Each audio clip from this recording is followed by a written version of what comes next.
Vamos a ocuparnos ya más completamente de los cuentos latinoamericanos contemporáneos, centrados en los míos, pero, como ya dijimos, con todas las bifurcaciones necesarias, con las preguntas de ustedes primero y mis respuestas después. Conviene hacer una cosa bastante elemental al principio, que es preguntarse qué es un cuento, porque sucede que todo lo leemos, es un género que creo que se vuelve cada día más popular. En algunos países lo ha sido siempre y en otros va ganando camino después de haber sido rechazado por motivos bastante misteriosos que los críticos buscan deslindar. Pero en definitiva es muy difícil intentar una definición de cuento. Hay cosas que se niegan a la definición, creo, y en este sentido me gusta extremar ciertos caminos mentales, que en el fondo nada se puede definir. El diccionario tiene una definición para cada cosa, cuando son cosas muy concretas. La definición es tal vez aceptable, pero muchas veces a lo que tomamos por definición yo lo llamaría una aproximación. La inteligencia se maneja con aproximaciones y establece relaciones y todo funciona muy bien, pero frente a ciertas cosas la definición se vuelve verdaderamente muy difícil. Es el caso muy conocido de la poesía. ¿Quién ha podido definir la poesía hasta hoy? Nadie. Hay 2000 definiciones que vienen desde los griegos que ya se preocupaban por el problema y Aristóteles tiene nada menos que toda una poética para eso, pero no hay una definición de la poesía que a mí me convenza y sobre todo que convenza a un poeta. En el fondo, el único que tiene razón es ese humorista español, creo, que dijo que la poesía es eso que se queda fuera cuando hemos terminado de definir la poesía, se escapa y no está dentro de la definición. Con el cuento no pasa exactamente lo mismo, pero tampoco es un género fácilmente definible. Lo mejor es acercarnos muy rápida e imperfectamente desde un punto de vista cronológico. La narrativa del cuento, tal como se lo imaginó en otros tiempos y tal y como lo leemos y lo escribimos en la actualidad, es tan antigua como la humanidad. Supongo que en las cavernas las madres y los padres les contaban cuentos a los niños, cuentos de bisontes probablemente. El cuento oral se da en todos los folclores. África es un continente maravilloso para los cuentos orales. Los antropólogos no se cansan de reunir enormes volúmenes con miles y miles, algunos de una fantasía y una invención extraordinarias que se transmiten de padres a hijos. La antigüedad conoce el cuento como género literario y la Edad Media le da una categoría estética y literaria bien definida, a veces en forma de apólogos destinados a ilustrar elementos religiosos, otras veces morales. Las fábulas, por ejemplo, nos vienen desde los griegos y son un mecanismo de pequeño cuento, un relato que se basta a sí mismo, algo que sucede entre dos o tres animales que empieza, tiene su fin y su reflexión moralista. El cuento, tal como lo entendemos ahora, no aparece de hecho hasta el siglo XIX. Hay a lo largo de la historia elementos de cuentística verdaderamente maravillosos. Piensen ustedes en Las Mil y Una Noches, una antología de cuentos, la mayoría de ellos anónimos, que un escriba persa recogió y les dio calidad estética. Ahí hay cuentos con mecanismos sumamente complejos, muy modernos en ese sentido. En la Edad Media española hay un clásico, El Conde Lucanor, del infante Juan Manuel, que contiene algunos de antología. En el siglo XVIII se escriben cuentos en general sumamente largos, que divagan un poco en un territorio más de novela que de cuento. Pienso por ejemplo en los de Voltaire, Zadig Cándido. ¿Son cuentos o pequeñas novelas? Suceden muchas cosas, hay un desarrollo que casi se podría dividir en capítulos y finalmente son novelitas más que cuentos largos. Cuando nos metemos en el siglo XIX, el cuento adquiere de golpe su carta de ciudadanía, más o menos paralelamente en el mundo anglosajón y en el francés. En el mundo anglosajón surgen en la segunda mitad del siglo XIX escritores para quienes el cuento es un instrumento literario de primera línea que atacan y llevan a cabo con un rigor extraordinario. En Francia bastaría citar a Mérimée, a Villiers de Isle-Adam, y tal vez por encima de todos ellos a Maupassant, para ver cómo el cuento se ha convertido en un género moderno. En nuestro siglo entra ya con todos los elementos, las condiciones y las exigencias por parte del escritor y del lector. Vivimos hoy en una época en la que no aceptamos que nos hagan el cuento, como dirían los argentinos, aceptamos que nos den buenos cuentos, que es una cosa muy diferente. Si a través de este paseo a vuelo de pájaro andamos buscando una aproximación, sino una definición del cuento, lo que vamos viendo es en general una especie de reducción. El cuento es una cosa muy vaga, muy esfumada, que abarca elementos de un desarrollo no siempre muy ceñido que a lo largo del siglo XIX y ahora en nuestro siglo adopta sus características que podemos considerar definitivas, en la medida en que puede haber algo definitivo en la literatura, porque el cuento tiene una elasticidad equiparable a la de la novela en cierto sentido y, en manos de nuevos cuentistas que pueden estar trabajando en este mismo momento, puede dar un viraje y mostrarse desde otro ángulo y con otras posibilidades. Mientras eso no suceda, tenemos delante de nosotros una cantidad enorme de cuentistas mundiales y, en el caso que nos interesa especialmente, una cantidad muy grande y muy importante de cuentistas latinoamericanos.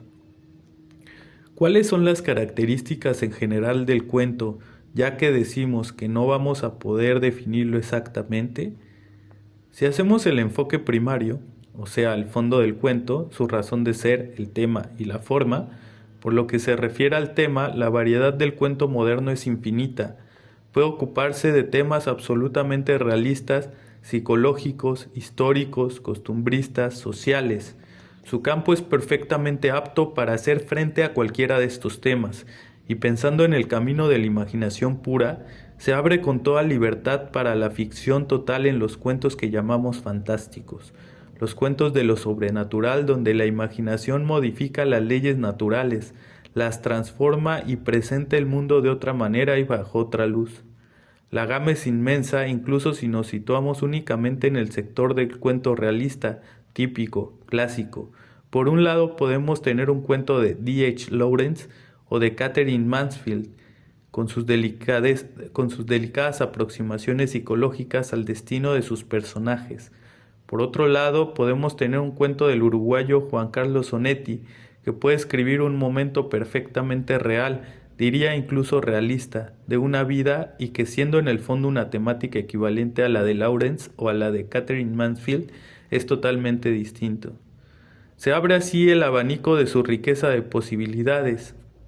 Ya se dan cuenta ustedes que por la temática no vamos a poder atrapar al cuento por la cola, porque cualquier cosa entra en el cuento. No hay temas buenos ni malos en el cuento. No hay temas buenos ni malos en ninguna parte de la literatura. Todo depende de quién y cómo la trata. Alguien decía que se puede escribir sobre una piedra y hacer una cosa fascinante siempre que el que escriba se llame Kafka. Desde el punto de vista temático, es difícil encontrar criterios para acercarnos a la noción de cuento. En cambio, creo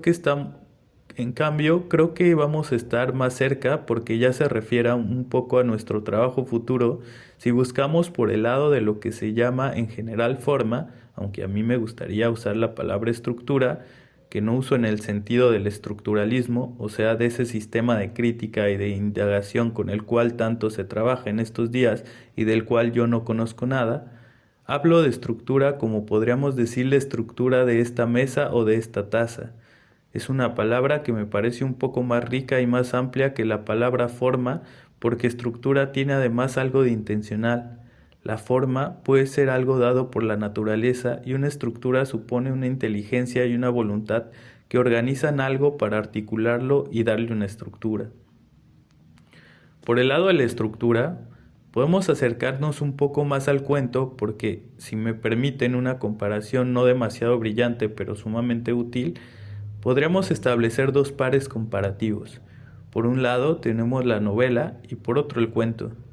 Grosso modo, sabemos muy bien que la novela es un juego literario abierto que puede desarrollarse al infinito y que, según las necesidades de la trama y la voluntad del escritor, en un momento dado se termina, no tiene un límite preciso. Una novela puede ser muy corta o casi infinita. Algunas novelas terminan y uno se queda con la impresión de que el autor podría haber continuado, y algunos continúan porque años después escriben una segunda parte. La novela es lo que Humberto Eco llama la obra abierta. Es realmente un juego abierto que deja entrar todo, lo admite, lo está llamando, está reclamando el juego abierto, los grandes espacios de la escritura y de la temática. El cuento es todo lo contrario, un orden cerrado, para que nos deje la sensación de haber leído un cuento que va a quedar en nuestra memoria, que valía la pena leer. Ese cuento será siempre uno que se cierra sobre sí mismo de una manera fatal. Alguna vez he comparado el cuento con la noción de la esfera, la forma geométrica más perfecta en el sentido de que está totalmente cerrada en sí misma y cada uno de los infinitos puntos de su superficie son equidistantes del invisible punto central. Esa maravilla de perfección que es la esfera como figura geométrica es una imagen que me viene también cuando pienso en un cuento que me parece perfectamente logrado. Una novela no me dará jamás la idea de una esfera, me puede dar la idea de un poliedro, de una enorme estructura. En cambio, el cuento tiende por autodefinición a la esfericidad, a cerrarse, y es aquí donde podemos hacer una doble comparación pensando también en el cine y en la fotografía. El cine sería la novela y la fotografía el cuento. Una película es como una novela, un orden abierto, un juego donde la acción y la trama podrían o no prolongarse. El director de la película podría multiplicar incidentes sin malograrla, incluso acaso mejorándola. En cambio, la fotografía me parece pensar siempre en el cuento. Alguna vez hablando con fotógrafos profesionales, he sentido hasta qué punto esa imagen es válida porque el gran fotógrafo es el hombre que hace esas fotografías que nunca olvidaremos. Fotos de Stieglitz, por ejemplo, o de Cartier-Bresson, en que el encuadre tiene algo de fatal. Ese hombre sacó esa fotografía colocando dentro de los cuadros lados de la foto un contenido perfectamente equilibrado, perfectamente arquitectado, perfectamente suficiente, que se basta a sí mismo, pero que además, y eso es lo que maravilla del cuento y de la fotografía, proyecta una especie de aura fuera de sí misma y deja la inquietud de imaginar lo que había más allá, a la izquierda o a la derecha. Para mí las fotografías más reveladoras son aquellas en que, por ejemplo, hay dos personajes, el fondo de una casa y luego quizá una izquierda, donde termina la foto, la sombra de un pie o de una pierna. Esa sombra corresponde a alguien que no está en la foto, y al mismo tiempo la foto está siendo una indicación llena de sugestiones, apelando a nuestra imaginación para decirnos, ¿qué había allí después? Hay una atmósfera que partiendo de la fotografía se proyecta fuera de ella y creo que es eso lo que le da la gran fuerza a esas fotos que no son siempre técnicamente muy buenas ni las más memorables que otras. Las hay muy espectaculares que no tienen esa aureola, esa aura de misterio. Como el cuento, son al mismo tiempo un extraño orden cerrado que está lanzando indicaciones que nuestra imaginación de espectadores o de lectores puede recoger y convertir en un enriquecimiento de la foto.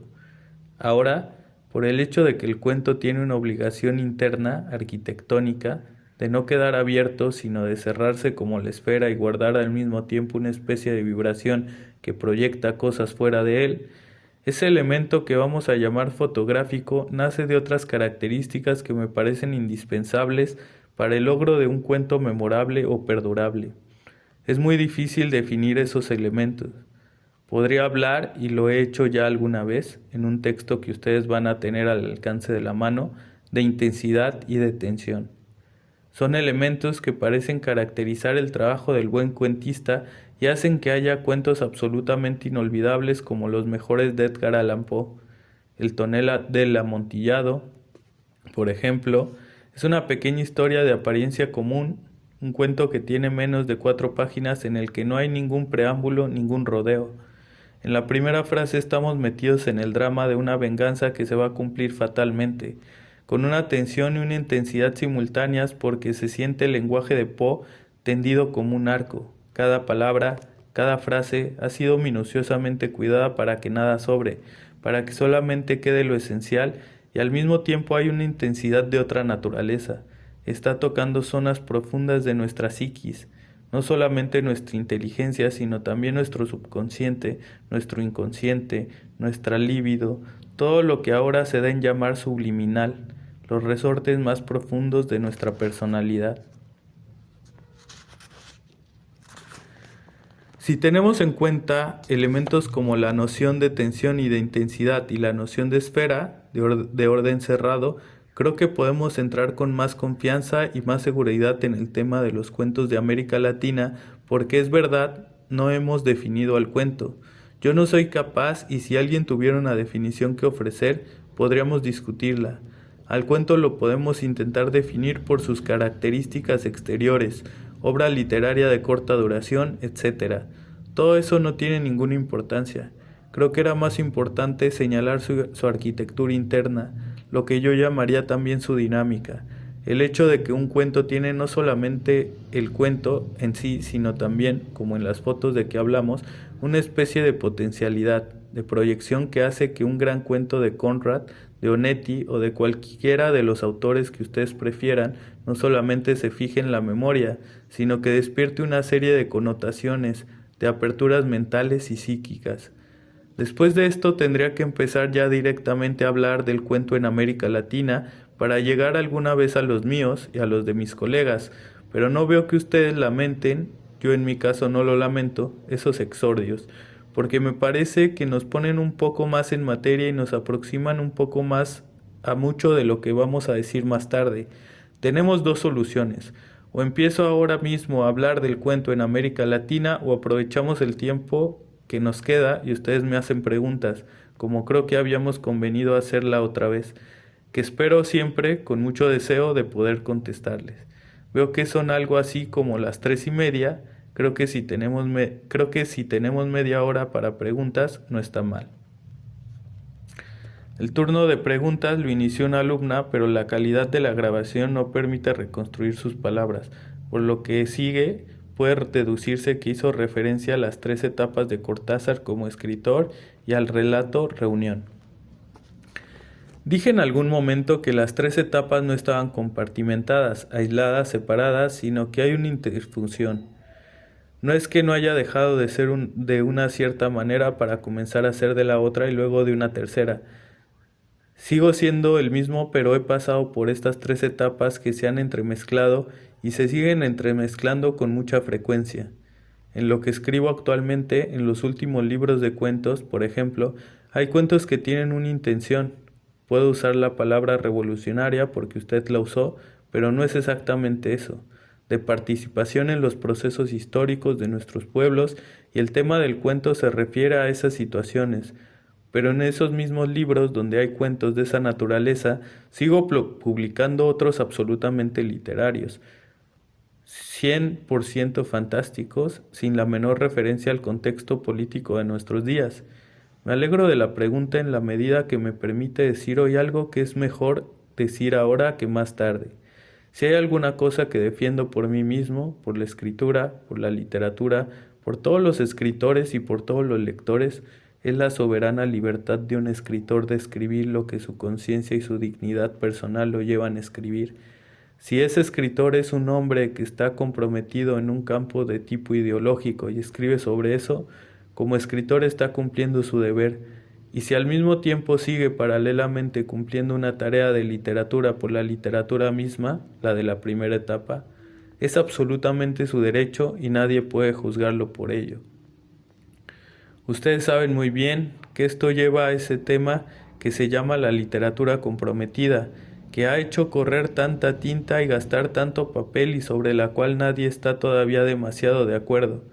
Recuerdo que un humorista un poco cínico dijo: "Los escritores comprometidos harían mejor en casarse".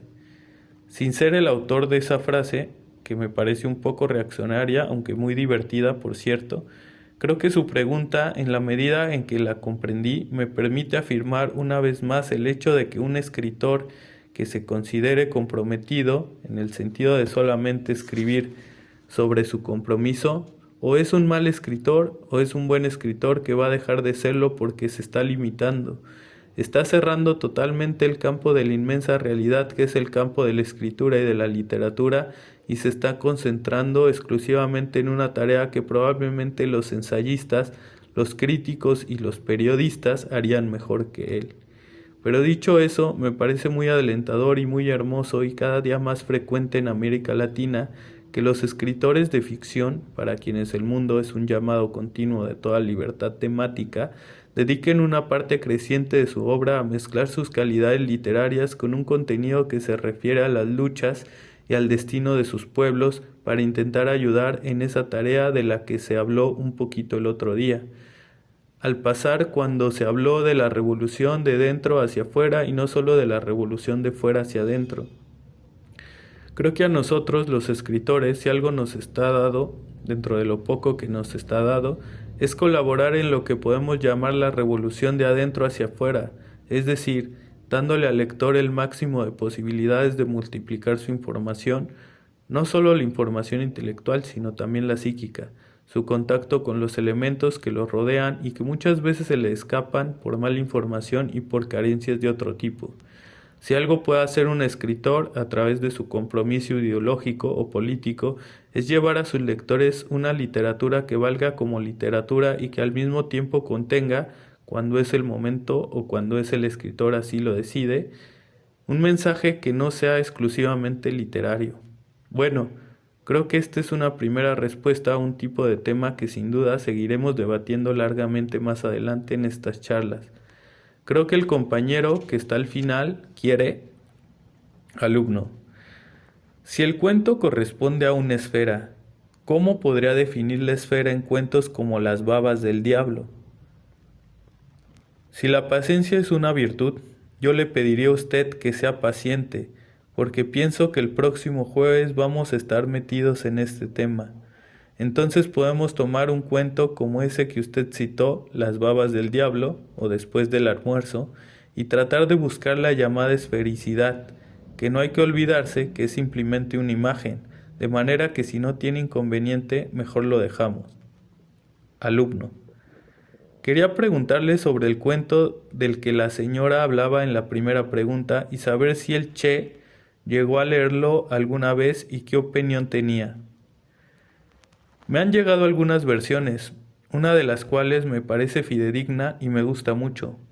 Cuando el Che volvía en avión de una reunión en Argelia, viajó con un escritor cubano amigo mío, Roberto Fernández Retamar, que tenía el cuento en el bolsillo.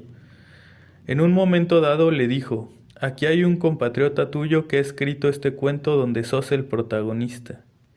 El Che dijo: «Dámelo». Lo leyó, se lo devolvió y dijo: «Está muy bien, pero no me interesa».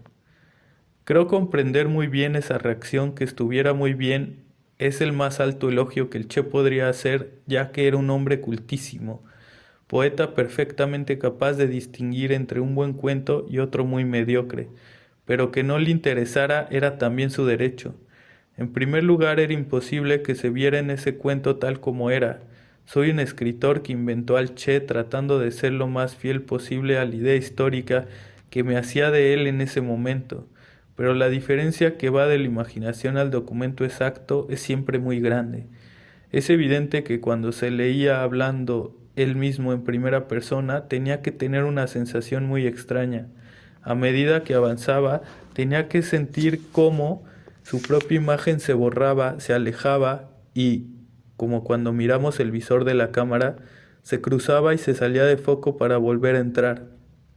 Naturalmente eso tenía que distanciarlo, porque no hay que olvidarse, y esa es mi respuesta al Che en cierto sentido, que el relato nació cuando yo también estaba en un avión volviendo de Cuba a Europa y leí La Sierra y el Llano, una antología en la que los principales focos de la guerrilla escribieron episodios de sus memorias. Ahí hay trabajos de Medio Mundo, de Camilo Cienfuegos, de Fidel y de Raúl Castro, y hay un texto del Che de 20 páginas. Ese texto es lo que reescribí en el cuento. El desembarco y los primeros combates son exactamente los episodios que él cuenta. Incluso una anécdota que señala con humor y que yo repito de cuando en pleno combate y que yo repito de cuando en pleno combate ve a un combatiente muy gordo que se refugia detrás de una caña y trata de protegerse del fuego del enemigo haciendo toda una clase de movimientos detrás de una caña. Reconoció todas esas cosas, pero ya no era su texto. Yo lo escribí con mi lenguaje y ya no era terrible vivencia, y ya no era la terrible vivencia que él tenía de ese desembarco, de ese primer contacto. Luego el final es totalmente imaginario, lo hago subir y encontrarse a último minuto con Fidel Castro, y hay entonces un diálogo en el que los dos disimulan la emoción de saberse vivos con chistes, y el cuento termina con una reflexión un poco poética y un poco mística del Che, pensando en un cuarteto de Mozart y mirando las estrellas. Todo eso evidentemente no formaba parte de sus vivencias, por eso encontró que estaba muy bien, pero no le interesaba. Me parece una perfecta respuesta. Alumna, usted dice que sus etapas estética, metafísica e histórica en cierta manera paralelan las etapas de los cuentistas de Latinoamérica. ¿Cuál le parece que va a ser la etapa o la dirección futura? Bueno, cuando me hacen preguntas sobre el futuro, contesto siempre que no soy un vidente, ni siquiera soy lo que ahora llaman futurólogo. Me han dicho que hay una ciencia que llaman futurología con señores capaces de decir medianamente extrapolaciones y proyecciones que en el año 2020 en Albania va a estar sucediendo tal cosa. Esperemos que suceda algo en Albania en 2020. No soy futurólogo, entonces es muy difícil contestar a ese tipo de preguntas. Alumna, ¿pero le parece que hay autores que se están bifurcando de esa etapa histórica con algo diferente? No tengo esa impresión. Tengo una impresión muy positiva de la nueva generación de cuentistas, poetas y novelistas de más allá de 20 años, de veintitantos hasta 30 y tantos, que han empezado a escribir en América Latina. A través de lo que puedo leer de ellos me da la impresión de que parecen haberse dado cuenta un poco de lo que hablábamos hace un segundo al contestar la pregunta anterior, que no basta con tener un mensaje para hacer una novela o un cuento, porque ese mensaje, cuando es ideológico o político, lo transmiten mucho mejor un panfleto, un ensayo o una información. La literatura no sirve para eso. La literatura tiene otras maneras de transmitir esos mensajes, y vaya si los puede transmitir con muchísima más fuerza que el artículo periodístico, pero para hacerlo con más fuerza tiene que ser una alta y gran literatura. Eso es lo que parecen estar advirtiendo muchos de los jóvenes cuentistas y novelistas de este momento, después de un periodo en que se entusiasmó por entrar en la lucha, sobre todo después de la Revolución Cubana, que fue el gran reguero de pólvora ideológica en todo el continente. Llevó a mucha gente sin ninguna madurez como escritores a pensar que si eran capaces de redactar bien y habían leído un tanto, podrían transmitir su mensaje en un cuento o una novela con una fuerza tremenda. Los hechos demostraron que no es así, que la mala literatura o la literatura mediocre no transmite nada con eficacia. Diría que actualmente los jóvenes, y le contesto hasta donde puedo la pregunta, tienen una conciencia mucho más crítica de sus obligaciones como escritores y no solo de sus obligaciones como gente comprometida y militante. Ese creo que es un hecho bastante advertible cuando se lee a gente entre los 25 y los 35 años de edad. Alumno, cuando usted escribe hoy en día, ¿a qué tipo de lectores está apuntando? Y la segunda parte de la pregunta es, por su experiencia de conocer a sus lectores, ¿tiene éxito? No entiendo la segunda.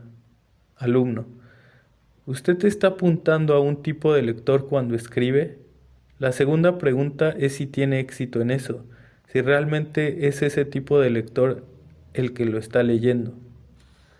Creo que al escribir nunca he apuntado, para usar una palabra, a un determinado tipo de lector.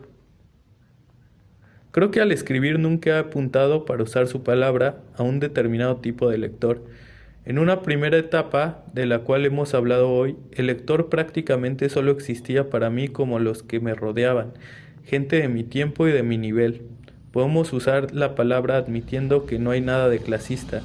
Creí escribir para el tipo de persona que a su vez escribía para gente como yo. Esa era un poco la dialéctica. En los años 46 o 47, cuando escribí los primeros cuentos que dieron el volumen que se llama Bestiario, me hubiera gustado mucho que alguien a quien respetaba infinitamente como podía ser en ese momento Jorge Luis Borges, leyera un cuento mío y lo aprobara. Eso hubiera sido la recompensa más alta, pero cuando opté por quedarme solo, solo en el sentido más amplio de la palabra, incluso alejarme de mi país y trabajar en otro, la noción de lector perdió toda realidad para mí. Durante muchos años escribí sabiendo que sin duda sería leído. El sin duda era el elemento de vanidad y sobre todo de esperanza que tiene todo escritor que quiere triunfar. Esperaba que se me leyera, pero ¿quiénes me iban a leer? No tenía una idea precisa y sigo sin tenerla hoy.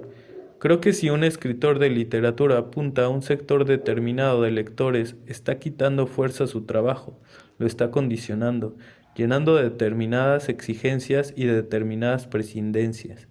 Prescindes- prescin- prescindencias. Esto está bueno, esto no está bueno, esto hay que decirlo, esto no conviene decirlo.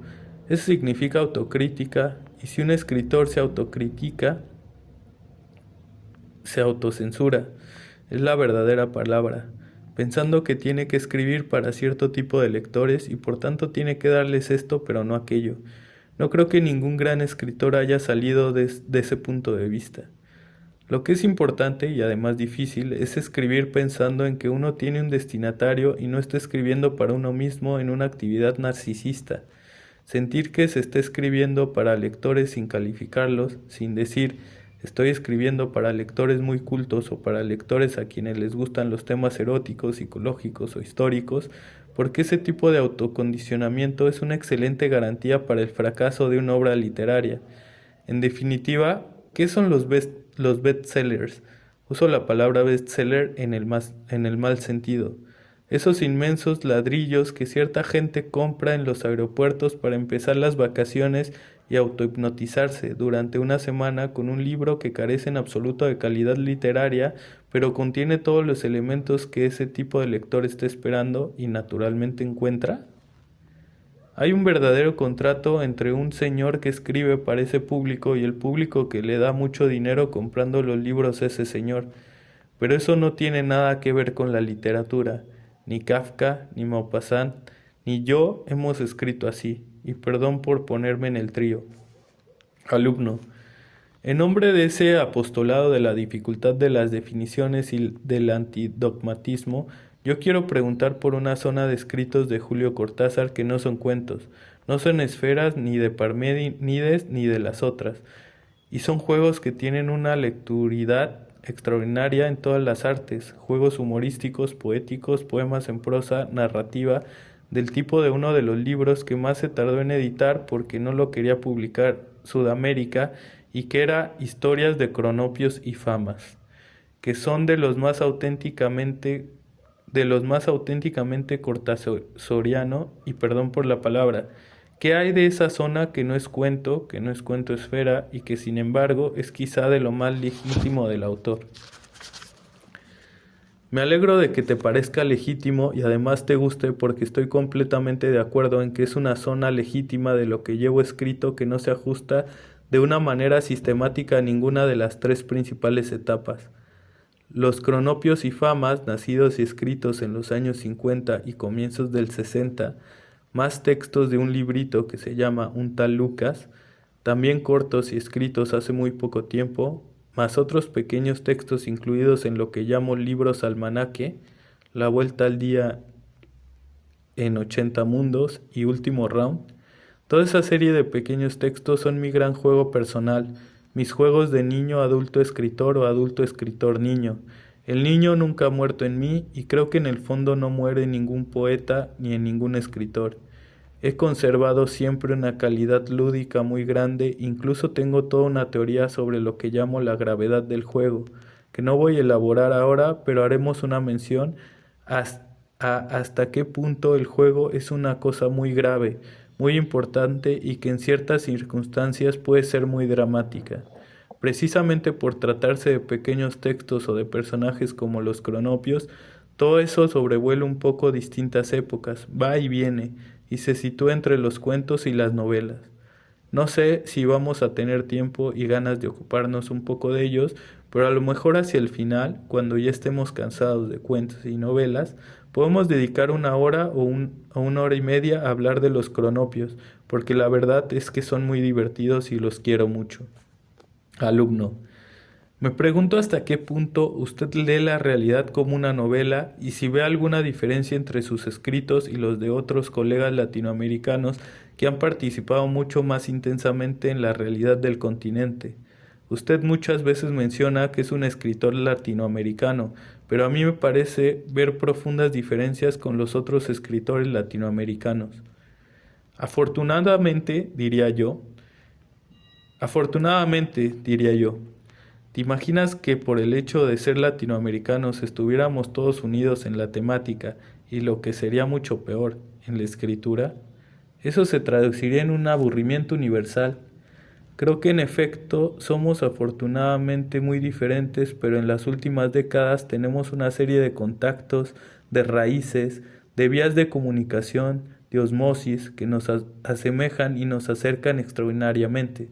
Lo que escribe Vargas Llosa y lo que escribo yo son cosas muy diferentes, pero si tomo un tercer término de comparación, por ejemplo, Somerset Maugham, un escritor en la otra punta de otra cultura, cualquiera se dará cuenta de las semejanzas que hay entre Vargas Llosa y yo, porque no se trata solamente de que estemos utilizando el mismo idioma, sino de que nos estamos moviendo en un terreno común.